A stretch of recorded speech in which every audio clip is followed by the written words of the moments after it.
Hello, everybody. This is Dr. Bob DiMaria with another episode of Ask Dr. Bob.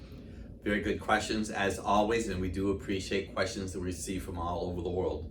Dr. Bob, water purifier suggestions for the shower, the bathroom faucet, for brushing your teeth, kitchen faucet, and the refrigerator. In my household, we have a reverse osmosis unit that we use our drinking water and our cooking water and our refrigerator water. I have a shower dechlorinator on the showers that we use to take a shower, which gets rid of the chlorine. As far as brushing the teeth, the amount of water that I use to brush my teeth is minimal, so if you wanted to go on the wild side, you could always get a pitcher of reverse osmosis water and put it in your bathroom or wherever you brush your teeth. But it's a very good question, and we do have the shower dechlorinators available on our website. What's unique about ours is the fact you don't have to continually buy a new filter. You backwash it, so it's going to save you some money in the long run. Dr. Bob, I've read about skin issues using a mask. This is a really good question, by the way. Can you elaborate on what's the best way to protect against facial irritation? It just happens that I just read an article about that with a dermatologist who was talking about something called MaskNe. And I understand, and I'm not well versed in all the different types of masks, but the one that really adheres to your face can irritate, especially in men, hair follicles. You're going to really want to make sure that you wash your face with a gentle soap. We have a conditioner here that we use in our office that we've had made for us that you could apply to your face. And something that's really unique that I wanted to talk to you about today is Kare Spray. This is a product that we've been using for a long time in our practice, and it happened to be a few weeks ago I had a gentleman that did not have a lot of hair on his head.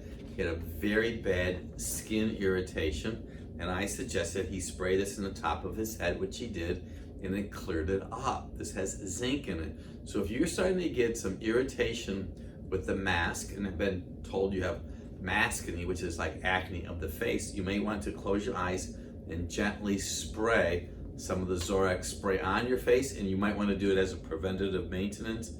Very good idea. Dr. Bob, this individual was talking about his wife. She was basically having gallbladder issues and wanted to know my opinion. They went to the medical doctor. The medical doctor more or less said, let's wait and see. This is what I would do, because there's so many of you out there right now that have gallbladder issues. Go to our website and Dr. Bob's Drugless Guide to Prevent Surgery.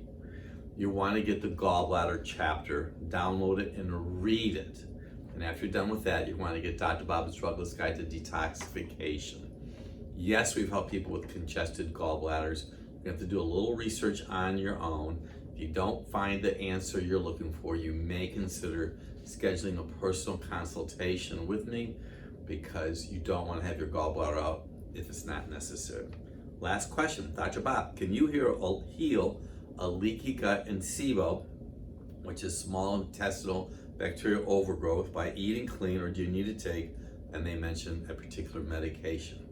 This is what I found when it comes to gut issues. You want to avoid sugar for sure. Don't overdo bread, yeast, pizza type of foods. People who have antibiotics that they're using a lot of can create distress. You may consider having a CBC, which is Charlie Bravo Charlie, with a differential to see if you have a bacterial infection in your body. And finally, consider the FIT test, F-I-T, because you can have a sensitivity to a food that's creating all of this stress in your gut. Tremendous questions. I'm Dr. Bob DiMaria.